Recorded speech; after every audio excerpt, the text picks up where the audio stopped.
Hello and welcome to ज़रा हटके। मुबशर ज़ैदी, ज़रार खोड़ो और वसअतुल्लाह खान का सलाम कबूल कीजिए। जब रियासत किसी भी मामले में पीछे हटती है या ढेर हो जाती है तो ज़ाहिर गुस्सा किसी पे निकालना ज़रूरी होता है। जब तहरीक लब्बैक के साथ एक एग्रीमेंट हो गया जिसका अभी तक कोई पता नहीं चल रहा है कि वो एग्रीमेंट क्या है, और कहा यह जा रहा है तकरीबन एक हफ़्ता और लगेगा, उसके बाद बताएंगे कि क्या हुआ है। तो आज सबसे पहले ये हुआ कि बड़े पैमाने पर पंजाब पुलिस को उगाड़ पिछाड़ कर दी गई।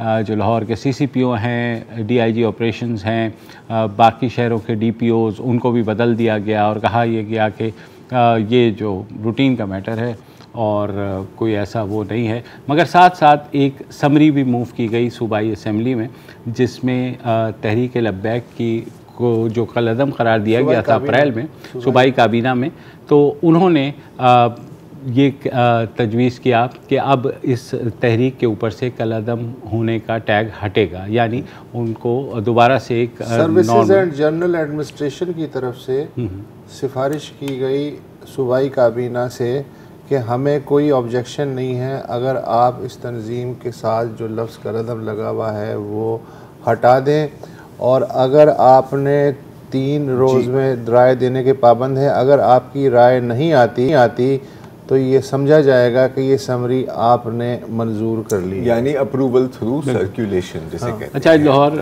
हाई कोर्ट के बेंच के सामने भी जब ये साद रिजवी की रिहाई की जो अपील लगी, तो साद रिजवी के जो चचा हैं उन्होंने अदालत से दरख्वास्त की कि जनाब उनकी रिहाई का वैसे ही अब इनफ्रक्चुअस हो गया है जो ऑर्डर है हुकूमत का, तो हम अपनी वापस ले लेते हैं जो दरख्वास्त है उनकी रिहाई की। तो अदालत ने कहा कि ठीक है, फिर आप हमें बता दें कि क्या करना है। तो उन्होंने कहा जी हम आपको फिर आगाह कर देंगे जो भी होगा। लेकिन जैसे ज़ाहिर है कलअदम का टैग हटेगा और ये सूबाई काबीना से नहीं हटेगा, अभी ये मामला जाएगा वफाकी काबीना के पास। इंटीरियर मिनिस्ट्री, वफाकी वज़ीर दाखिला जो है शेख रशीद, उनकी मिनिस्ट्री में भी जाएगा। एक प्रॉपर प्रोसीजर होगा जिस तरह से लेकिन चीज़ें चल रही हैं तो वो भी एक आध दिन का मसला है। बहरहाल शेख रशीद साहब, मुफ्ती मुनीब साहब ने भी यही कहा था कि भाई ये होने वाला है, और मेरा ख्याल है वैसे ही होगा। शेख रशीद साहब आज मंजर आम पर आ गए और कहीं गए हुए मतलब काम कर रहे थे, वो बिजी थे थोड़े। जब उन्होंने, आपको याद होगा आखिरी दफ़ा उन्होंने कहा था, अच्छा ये जो वज़ीर दाखिला की कुर्सी है ना, इसमें कोई है मसला, इसलिए कि ऐसे मौक़ों पे चौधरी निसार अली ख़ान भी गायब हो जाते थे, फ़ोन भी बंद हो जाता था और उनका पता भी नहीं होता था कि वो कहाँ पे हैं, अपने गांव में हैं या पिंडी वाले घर में हैं।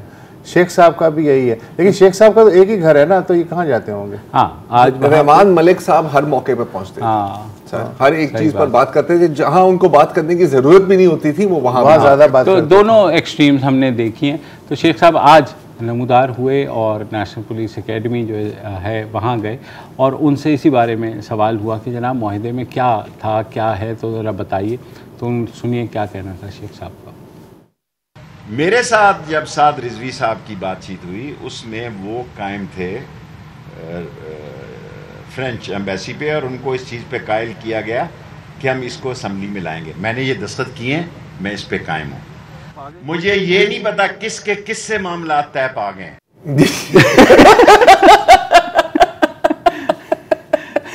यार अब पता है, अब मैं कहना चाह रहा था, अच्छा मैं यूँ करना चाह रहा हूँ, कर ले पहली दफा शेख सब बिल्कुल करते हैं सब तीनों बिल्कुल। हालांकि शेख साहब जहाँ से आते हैं, अगर उन्हें नहीं पता कि किससे मामला तय पा गए हैं, तो फिर हमें तो बिल्कुल ही नहीं पता। देखिए अब मैं कहना चाह रहा था यार, लेकिन एक बात है, शेख साहब को इसलिए भी सल्यूट करता हूँ, बेचारे ने सही बात की है। नहीं पता तो नहीं पता, अब मतलब बंदा सच भी बोले और फिर भी अब ये वो थोड़ी है अली मोहम्मद के अल्लाह को जान देनी है। नहीं, वो शहरियार आफरीदी सब मिलते जुलते हैं सर। काफी कंफ्यूजन हो जाती है। It's not your fault, it's not your fault. काफी लेट भी है अभी। तो अब जो सूरत हाल बन रही है वो ये है कि कलअदम का टैग हटेगा और ऑटोमेटिकली 4th शेड्यूल से उनके जो लीडरशिप है उसको निकाल दिया जाएगा। जैसे कि शेख साहब ने गुज़िश्ता से TLP हुकूमत को 4th शेड्यूल से निकाल देगी।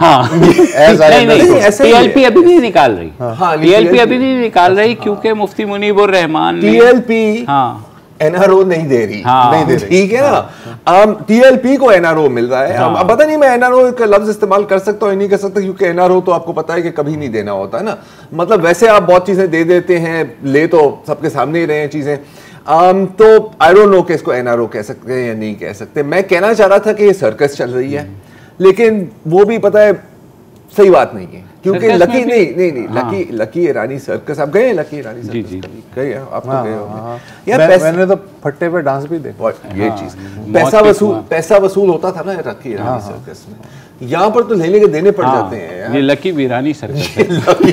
Unlucky Virani circus. पैसा यार ये टैग पैसा तो यहाँ भी वसूल हुआ था लास्ट टाइम। नहीं मैं अपनी बात कर रहा हूँ, तमाशबीन तो हम हैं, हमें क्या मिल रहा है इस दफा ऑनलाइन ट्रांसफर कर दिए गए, क्योंकि आपको पता है मतलब सर अब थोड़ा सा तो हम तरक्की करेंगे। आप सहाफ़ी हैं, बेबुनियाद इल्जामात लगाने से परहेज करें, हक़ाइक़ की बुनियाद पे बातें करें। चले हक़ाइक़ की बुनियाद पे बात करते हैं, पुलिस पर आते हैं। पुलिस को आपने ट्रांसफर करिए, क्योंकि जाहिर है कि सारी मसला पुलिस का ही था, राइट। आपने अपने बंदे मरे हैं, अपनी खुद ही मरवाए होंगे आपने, and so on and so fourth. ये कुछ ऐसा है कि गाड़ी का इंजन खराब है, टायरों को पैंती पंचर लगे हुए हैं, लेकिन सर ये मसला ड्राइवर का है। मैं ड्राइवर भी चेंज करा रहा हूँ, मैं मैकेनिक भी चेंज करा रहा हूँ, मैंने इंजन नहीं सही कराना। और मेरा ख्याल है कि आईजी कितनी दफा तब्दील किया था? 5 दफा, 7 दफा। अच्छा इस दफा बच गए, इस दफा बच गए अभी। इस दफा बच गए आईजी? हाँ, अब तक बच गए आईजी बचे हुए हैं। अच्छा दूसरी बात मुझे ये बताइए कि जाहिर है पुलिस ने तो खंदकें नहीं खुदवाई थी ना। खंदकें खुदवाने का हुक्म तो जो सूबाई वज़ीर दाखिला थे या सूबाई जो राजा बशारत, हाँ राजा बशारत साहब या हुकूमत ने दिया। और आपको पता है पंजाब की हुकूमत सेंटर से ही चलती है, हमेशा की तरह पिछले में भी चल रही थी, इस दफ़ा भी चल रही है। इस दफ़ा थोड़ा ज़्यादा ही चल रही है। हाँ ये चलाने की कोशिश तो कर रहे हैं यार। वेल हाँ, लेकिन वो लाख चले रे गोरी थम थम। तो खंदकें खुदवा दी आपने, और उस वक्त पुल तोड़वा दिए। उस वक्त भी हम यही कह रहे थे कि इन्हीं खंदकों में आप खुद गिरेंगे, क्योंकि आपने एक माहौल क्रिएट किया कि जनाब अब के हम नहीं छोड़ेंगे और रियासत की रिट कायम होगी। भारत से सपोर्ट मिली है इन्हें, बिल्कुल। और वहाँ से अहमदाबाद से ट्वीटें हो रही हैं, अहमदाबाद से ट्वीटें हो रही हैं यार, मतलब खुदा का खौफ करो। ऊपर से मिलिटेंट ऑर्गेनाइजेशन अब बन गया। अच्छा यार ये जो 2 इल्जाम है ना, इनके ऊपर तो यार लोग मिसिंग पर्सन बन जाते हैं। मैंने एक पोस्टर देखा अभी, ये शायद थोड़ा सा ये अप्रैल का था, कि पोस्टर उठाया हुआ था एक तहरीक के वर्कर ने, उसको लिखा हुआ था कि जिन जजों ने आसिया बीबी को रिहा किया है उनको अगर आप कत्ल कर दें तो, और कत्ल करके सवाब कमाएं। यार ये वो ही अदालतें हैं जो अगर आप मैं कोई और इतनी सी इसकी 5% बात कर दें तो हम कंटेम्प्ट ऑफ कोर्ट में हैं। अली वजीर एमएनए, अली वजीर की गलती अपनी है, तो उसकी अपनी गलती है। आई एम सॉरी, मेरे पास जीरो सिंपैथी अली वजीर के साथ। किसने उन्हें कहा था कि आप तहरीक लबैक को ज्वाइन ना करो? तहरीक लबैक को ज्वाइन कर देते। बल्कि मैं तो आप तीनों से अपील करूंगा, मैंने फैसला कर दिया है, मुझे पता है मैं बहुत क्रिटिसाइज किया है बाकी भाइयों ने भी, मैं माफ़ी मांगना चाह रहा हूँ और मैं कहना चाह रहा हूँ कि अब से मैं खुद सपोर्ट करना चाह रहा हूं। और इसकी लॉजिकल रीजंस है मेरे पास कि यार आप ये देखें, ठीक है, कि स्ट्रीट पावर है आपके पास, रियासत के सामने जब भी आप खड़े होते हैं रियासत झुक जाती है। ऑर्गेनाइजेशनल ढांचा इतना लाजवाब है कि आपके सरबरा अभी हिरासत में है, ऑर्गेनाइजेशन को एक फर्क नहीं पड़ा, आप प्रोसीड कर रहे हैं।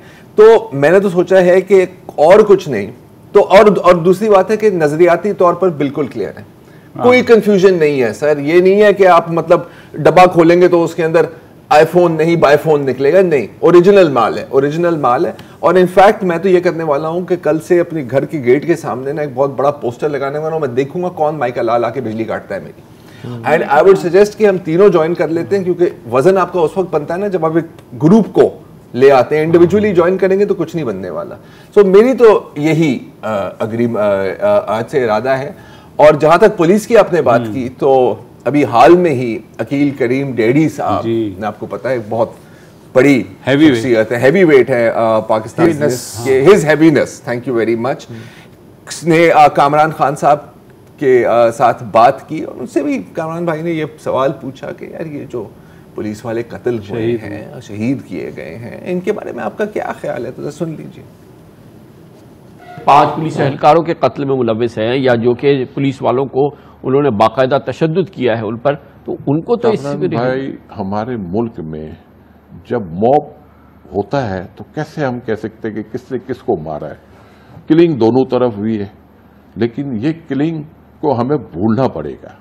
अब हमें आगे बढ़ना है। हम इन 8-10 लोगों की किलिंग से मुल्क को तो दांव पे नहीं लगा सकते। बिल्कुल पुराना सबक है, एपीएस की किलिंग को भी हम भूल गए। उसके अलावा कुछ भी इतने दहशतगर्दी के वाकयात हुए उनको भी बुलाना पड़ा। ये भी भूल गए कि जब पाकिस्तान स्टॉक एक्सचेंज पर दहशतगर्द हमला हुआ था तो सिक्योरिटी गार्ड्स और पुलिस एहलकार शहीद हुए थे, जिसके बाद एक बाकायदा ट्रिब्यूट सेरेमनी हुई थी पाकिस्तान स्टॉक एक्सचेंज में, जो मेरा ख्याल है कि 40% तो यही चलाते हैं, और उन्होंने खराज तहसीन पेश किया था। अब जाहिर है कि इस वक्त वो किसी और चक्कर में शहीद हुए हैं, उस वक्त किसी और चक्कर में शहीद हुए थे। मुझे सिर्फ एक ही सवाल है, देखें अगर आप मुकाबला नहीं कर सकते ना तो फिर अकील करीम की डैडी की बात गलत नहीं है।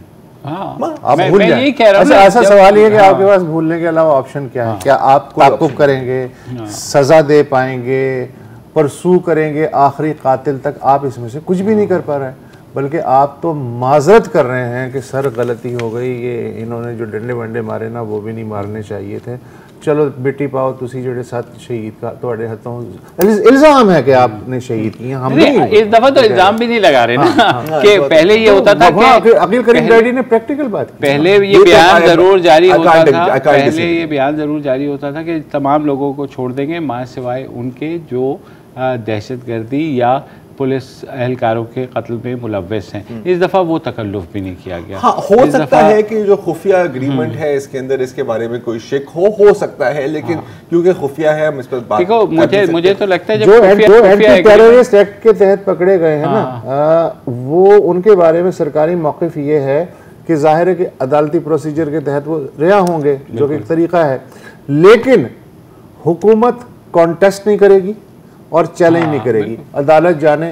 सर ये जो पकड़े गए हैं जिन पे एंटी टेररिस्ट, ये वो शेड्यूल 4 वाले जिन्हें वो धरने से पहले ही धर लेते हैं, जो यूजुअल सस्पेक्ट्स हैं, तो लिहाजा उनके पास तो ये होगा कि जनाब हम तो थे ही नहीं वहाँ पर, हमें तो आपने रखा हुआ था, MPO के तहत बंद किया हुआ था, तो हमारे ऊपर कैसे केस करेंगे? साद रिजवी के खिलाफ क्या है हुकूमत के पास? सिर्फ MPO था, वही MPO होता रहा, एक दफ़ा हो गया, फिर आगे लाहौर हाई कोर्ट ने कहा कि यार बस कर दो, कोई जो केसेस हैं वो लिया, उन्होंने कहा ये केसेस नहीं है, MPO के तहत ही रहने दें। अच्छा, और जहाँ तक ये बात है ना, जहाँ तक ये जो नुक्ता है तहरीक लबैक का, ये नुक्ता उनका दुरुस्त है कि भाई जब लाहौर हाई कोर्ट ने रिहाई का ऑर्डर दे दिया है, आप क्यों फुर्ती कर रहे हैं? अगर वाकई ही आपने बिहाइंड बाज रखना था तो ये कॉलोनियल लेवल एरा की लॉ की आपको जरूरत नहीं थी, आपके पास FIRs थे।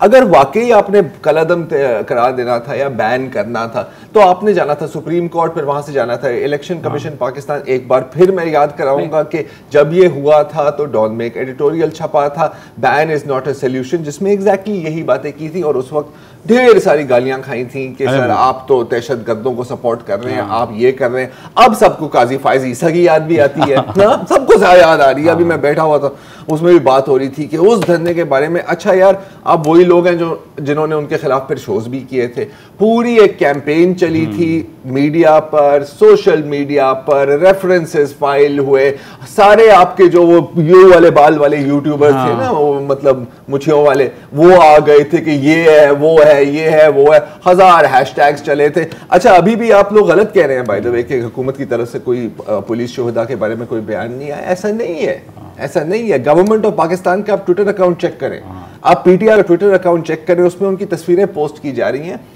This is governance by hashtag, और इनकी गैरत शुरू ही हैशटैग पे होती है और ख़त्म भी हैशटैग पर होती है। अच्छा, जो मुझे लगता है वो खुफिया माहिदा है ना, अगर जब खुलेगा तो उसके ऊपर से फिर लिखा होगा माफ़ कर दो और कुछ नहीं हो सकता उसके अंदर, क्योंकि देखो मुझे और किसी चीज़ पे एतराज़ नहीं है। मेरा सिर्फ एक ही सवाल है कि क्या पूरे मुल्क में स्याही ख़त्म हो गई थी कि अगर आपने दस्तखत करनी थी एग्रीमेंट पर तो आपको क्या पुलिस शोहदा का खून ही मिला है? पहले ये तो पता कर लो कि किसके दस्तखत हुए हैं, तो आगे हुए भी है नहीं हुए, हवाई किस्म के इल्जामात लगा रहे हैं। बात तो सही, you are right about that. वक्फा लेते हैं, सोचते हैं, इन्फॉर्मेशन भी देते हैं, इन्फॉर्मेशन किसके दस्तखत वक्फे के बाद।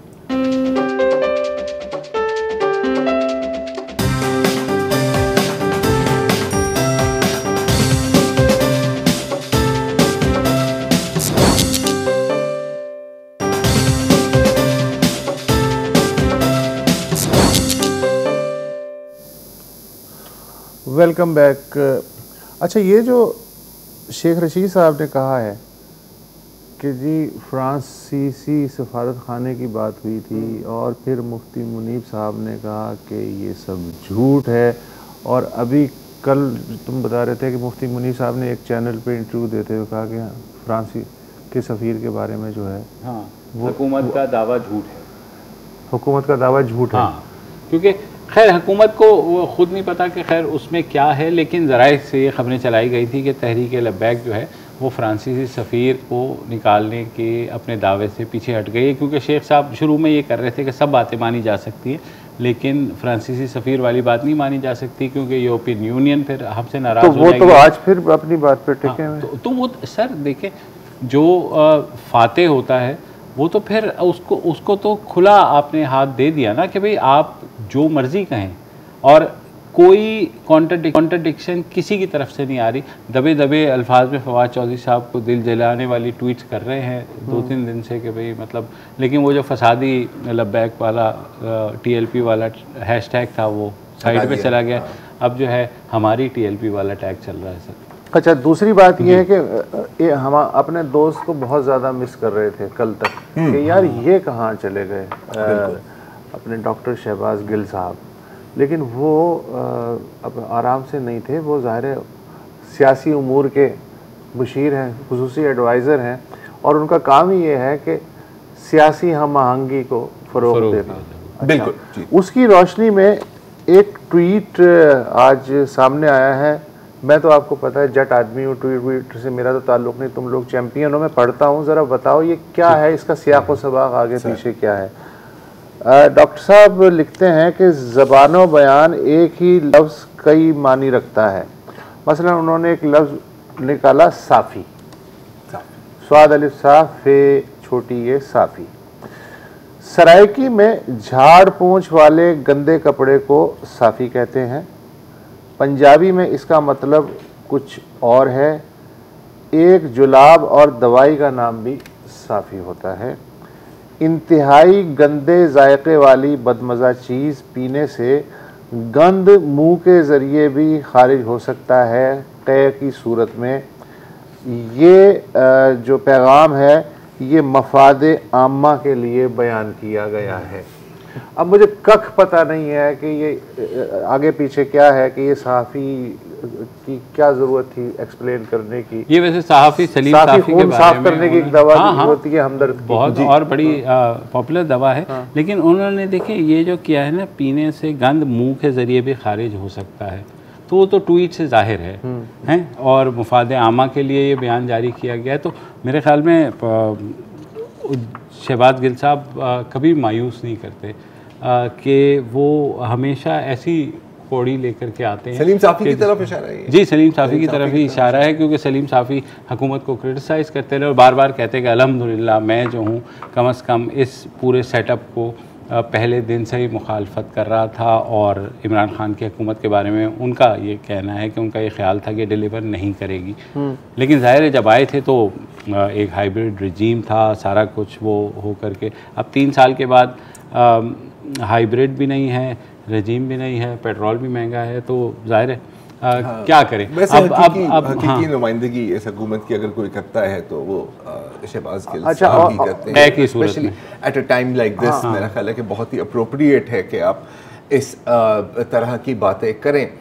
अब अगर हम थोड़ा सा आगे देखने की कोशिश करें कि क्या होने वाला है, एक तो क्लियर है इस बारे में नजम सेठी साहब जो हैं, जाहिर है कि वो इनके दोस्त भी हैं मौजूदा हुकूमत के, हमेशा से आपको पता है एक हम आहंगी रही है नजम सेठी साहब में और इमरान रजीम में। उनका एक तबसरा मैं पढ़ रहा था कि देखें फिर खुशकिस्मती आड़े आ रही है। TLP का बहुत बड़ा चैलेंज था, वो सबसाइड हो गया। IMF से मुज़ाकरात कामयाब हो गए। सऊदी अरब ने जो है वो क्रेडिट फैसिलिटी मंजूर फरमा ली है, और जो इकॉनमी है वो उस पे जो एक्सपेक्ट कर रहे थे कि आवाम का रिएक्शन आएगा, वो नहीं आया, वो भी नहीं आया। तो इसका मतलब ये हुआ कि एक बार फिर जो तूफ़ान उठ रहे थे मुख्तलिफ सनतों से, वो for the time being subside हो गए हैं, और अगले 2 बरस तक भी उम्मीद ये है कि ये हाइब्रिड तजर्बा जारी रहेगा। अच्छा, ये मेरे ख्याल में ओके, मेरा ये ख्याल है, पॉइंट ऑफ व्यू है, हाँ, और इसमें वजन है, बिल्कुल। लेकिन मेरे ख्याल में ये है कि देखिए, बहरान तो ये खुद क्रिएट करते हैं ना, ये कोई बहरान बाहर से नहीं आता।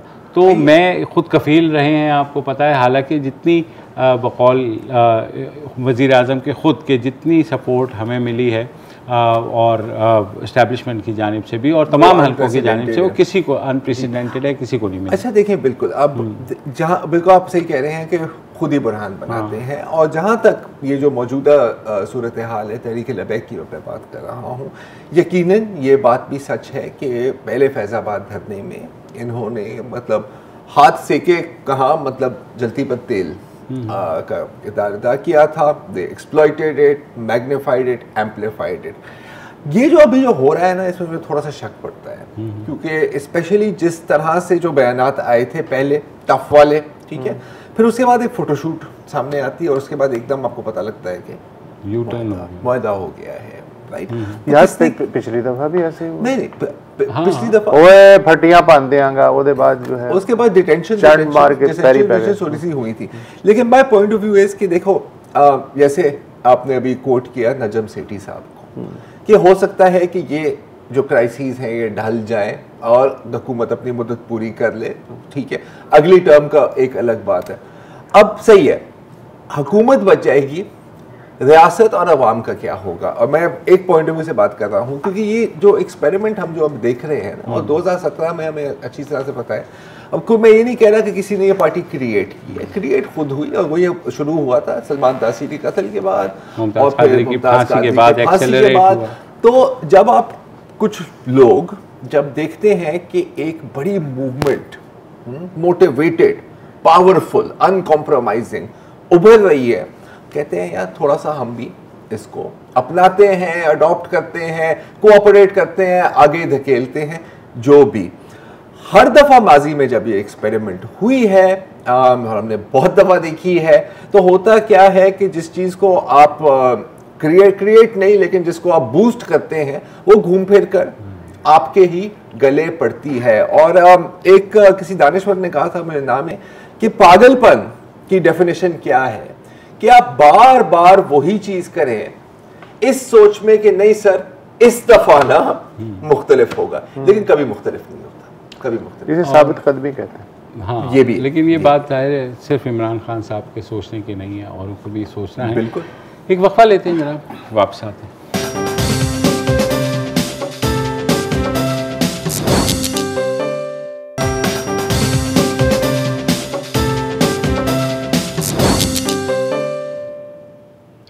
Welcome back. और पाकिस्तान में ख़वातीन को उनका विरासती हक़ देने के जो मामलात हैं उस पर बहुत खबरें आती रहती हैं। कभी ये भी सुनते हैं कि सिर्फ़ इस बिना पर उनको हक़ ना दिया जाए, बहुत से लोग उनकी कुरान तक से शादी कर देते हैं, बहुत सी ख़वातीन हैं जिनको हक़ नहीं मिलता।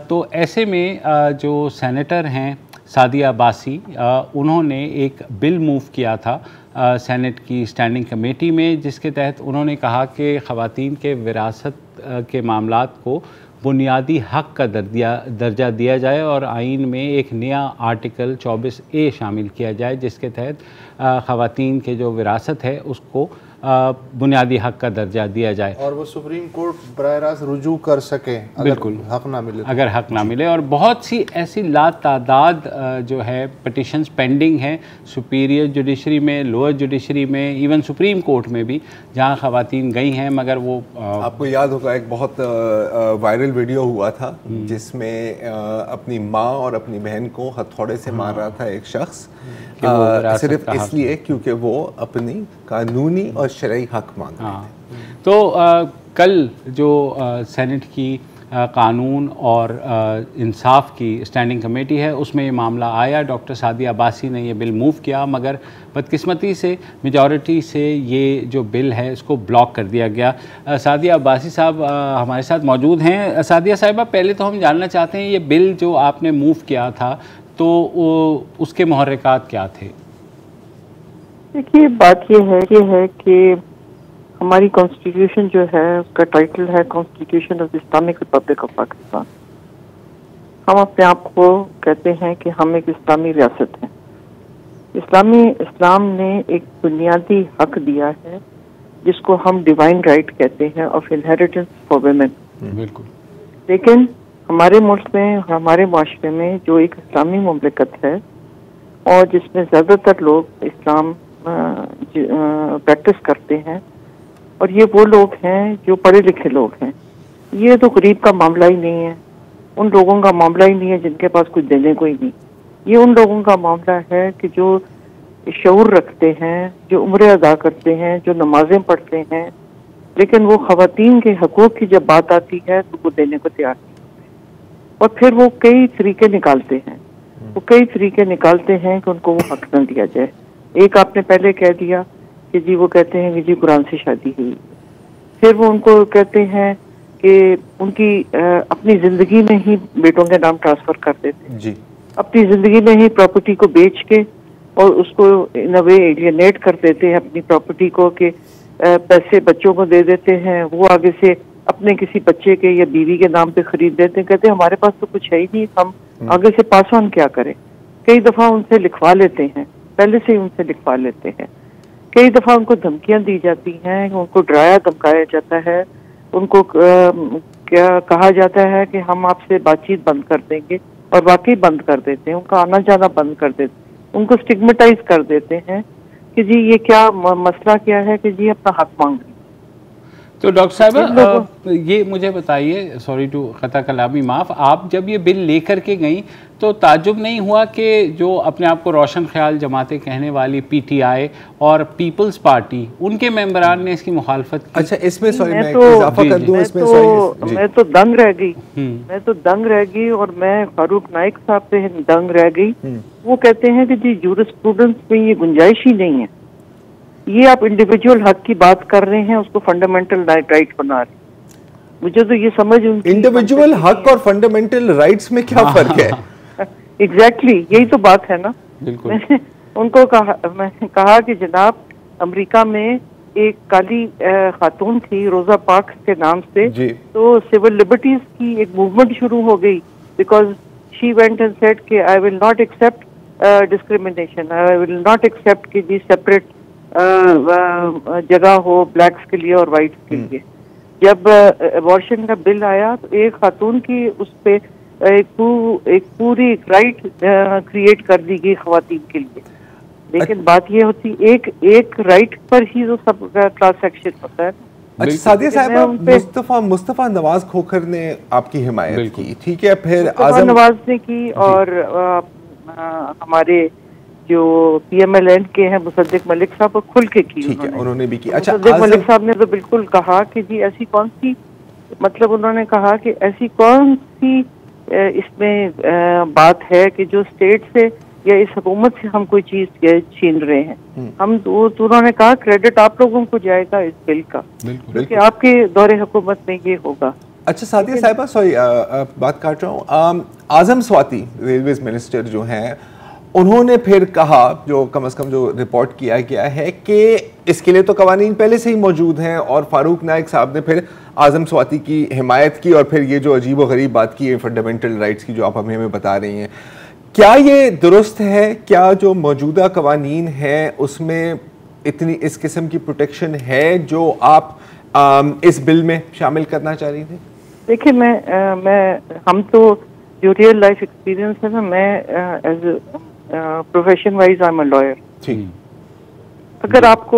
अगर एक खातून को अपना हक चाहिए और उनके घर वाले उनको नहीं देने को तैयार, जो अक्सर होता है, या माँ बाप नहीं देने को तैयार, या बाप नहीं रहे तो माँ देने को तैयार नहीं है, माँ नहीं है तो भाई नहीं देने को तैयार, तो वो किधर जाती है? वो तो अदालत में जाती है ना, पाकिस्तान के डिस्ट्रिक्ट कोर्ट में जाती है। और पाकिस्तान के डिस्ट्रिक्ट कोर्ट से वो शुरू होती है और वो सुप्रीम कोर्ट तक मामला जाता है।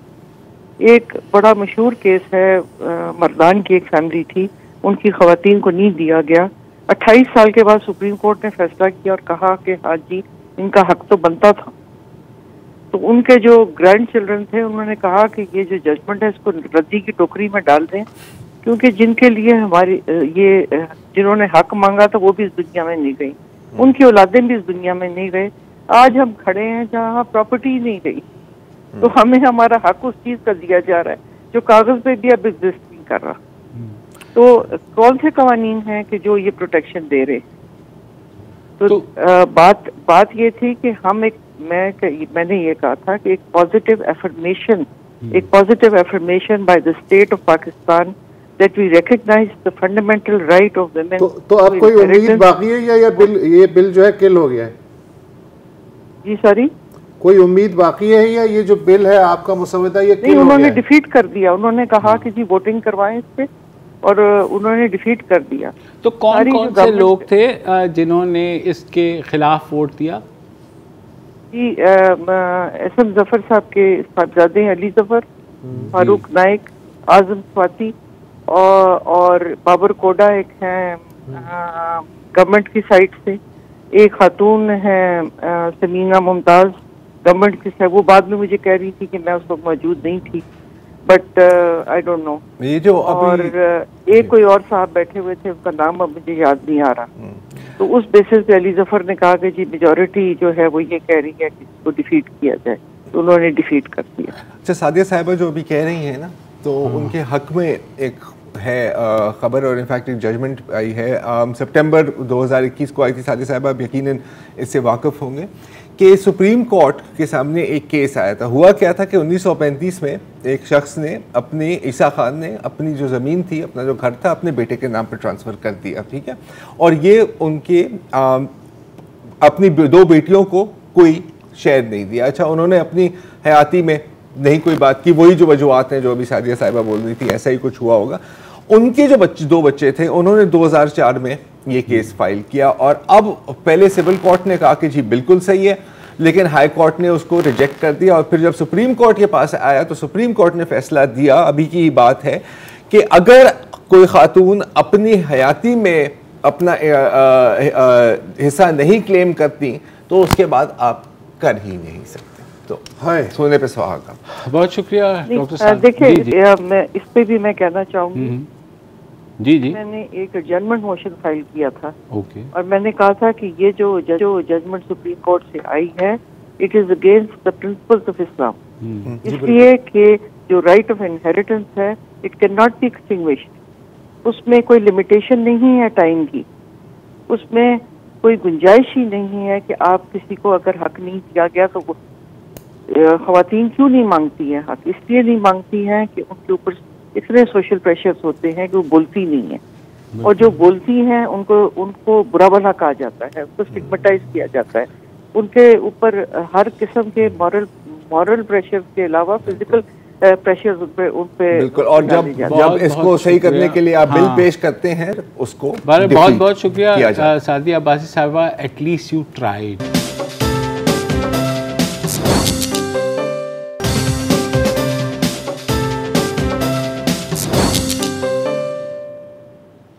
Welcome back. और नाजिम जोखियो, जो एक नौजवान जिसको पीपल्स पार्टी के एक एमपीए और उसके गार्ड्स ने तशद्दुद कर कत्ल किया, उसकी एफआईआर सिंध हुकूमत ने कल काट दी, मगर अभी तक जो एमपीए है अवैस जोखियो, जाम अवैस जोखियो, वो अभी तक गिरफ़्तार नहीं हुए हैं। ताहम जो 2 गार्ड्स हैं जिन्होंने उनके साथ तशद्दुद किया था उनको पुलिस ने पकड़ लिया है, मगर जो अहले खाना हैं वो आज सुबह से कौमी शाहराह को ब्लॉक किए बैठे हैं और उन्होंने पहले वहाँ जनाजा भी रखा, मगर हुकूमत के कहने के ऊपर उन्होंने फिर उनकी तदफीन की, मगर अभी तक कौमी शाहराह ब्लॉक है और वो इस बात का मुतालबा कर रहे हैं कि नाजिम जोखियो के कातिल जो मुबैना कातिल MPA हैं उनको गिरफ़्तार किया जाए।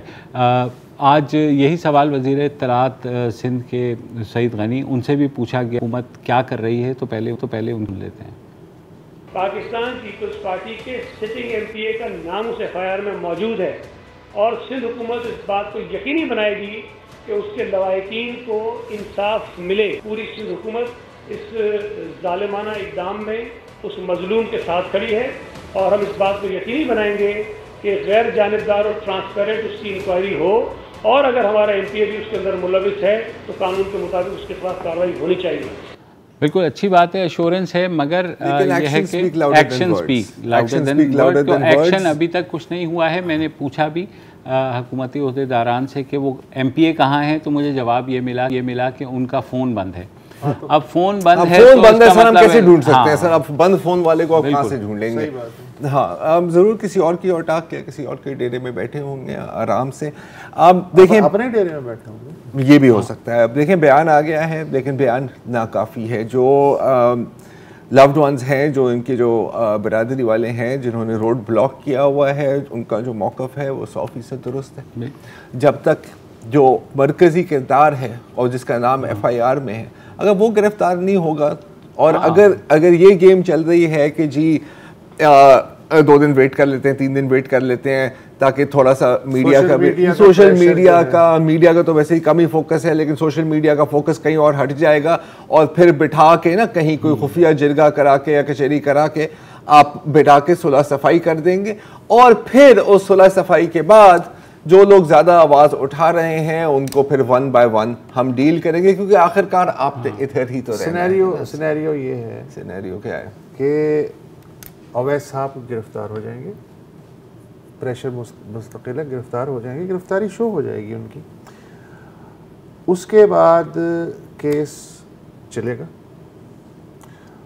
और बीच में एक खबर आएगी अगले 2-3 महीने में, और वो खबर ये होगी कि ये जो क्या नाम है मकतूल का, नाजिम जोखियो की जो वालिद और वालदा हैं, उन्होंने अल्लाह के नाम पे ये तो है अवैस जोखियो को और गार्ड्स को माफ़ कर दिया और आउटसाइड द कोर्ट जो है वो सेटलमेंट हो गया और जज साहब को वकील ने वो सेटलमेंट ले जाके पेश कर दिया। और वो दियत कर लो जो करना है, दियत दे देंगे या कुछ जो भी होगा वो सारा। लेकिन मुझे जहाँ तक याद पड़ता इससे पहले हाई प्रोफाइल आपको याद होगा सिकंदर जतोई वगैरह का, शाहरुख जतोई, उस पर सुप्रीम कोर्ट ने एक्शन लिया था और उस वक्त भी सेटलमेंट हो गई थी और एन वक्त पर उस वक्त के चीफ जस्टिस इफ्तिखार चौधरी ने सू मोटर लेकर के उस सेटलमेंट को रुकवाया था, वरना वो मामला भी गया था। हाँ, तो मेरे ख्याल में अदालतों में एक प्रेसिडेंट तो सेट है कि जब आपके सामने सेटलमेंट का वो आए तो आप कम से कम, कत्ल का मामला है ये, कोई छोटा मोटा वो नहीं है, तो आप कम से कम उसको रद्द करके कर सकते हैं। बाकी ये होता है कि जी आमतौर पे ऐसे मुकदमात में रियासत भी फरीक बनती है, अगर वो उसमें इतनी सख्त नहीं है तो फिर रियासत उसके लिए खड़ी हो जाती है। लेकिन यह मामला ये है कि जिस पार्टी का ये MPA है वो कैसे फरीक बनेगी, बन जाए तो बहुत बड़ी बात होगी। बिलावल भुट्टो ने आज उनके जो भाई हैं अफजल जोखियों से बात की है और जैसे सईद गनी कह रहे थे कि उन्हें यकीन दिलाया है कि नहीं हम इस चीज़ को परसू करेंगे। अच्छा, तो अभी भी हम भी अफजल जोखियों से बात करने की कोशिश कर रहे थे, अभी कॉल भी की थी उन्हें, लेकिन मैंने क्या हुकूमती वफ्द गया है, वफ्द गया हुआ है तो उनसे वो इशारा विकेट करानी यही है सर, वो सर के मीडिया एश्योरेंस देते हैं की नजरों से जरा सा साइड पे करेंगे और उसके बाद वही होगा जो आप कह रहे हैं। अच्छा, मीडिया की तो नजरें इस पर पड़ती ही ना, अगर वो वीडियो ना आता, Exactly, हाँ। अगर वो हैशटैग ना बनता, अगर रोड बंद ना होता, तो जब तक ये चीजें चलती रहेंगी उस वक्त तक ही मीडिया की नजर होगी। फिर जब हटेगी तो यही SOP अपनाई जाएगी, जो अभी वसत साहब ने बयान किया था। थोड़ा बहुत इस हाहाकार में वो जो जिन मेहमान शिकारियों के जैसे सारा झगड़ा शुरू हुआ था वो कट लिए होंगे। हाँ जाहिर है, और कोई पता नहीं MPA साहब भी उनके साथ ही वो जो है ना वो चले गए हैं, क्योंकि रिमेंबर दिस, आपने बात की ना शाहरुख जतोई वाले केस की। अच्छा, वो तो शायद पहला इस तरह का वायरल केस था ना, और वो तो मतलब हर जगह कवर हो रहा था, हर अखबार की फ्रंट पेज पर था, अंग्रेजी हो उर्दू हो जो भी हो। उसमें क्या क्या कुछ नहीं हुआ।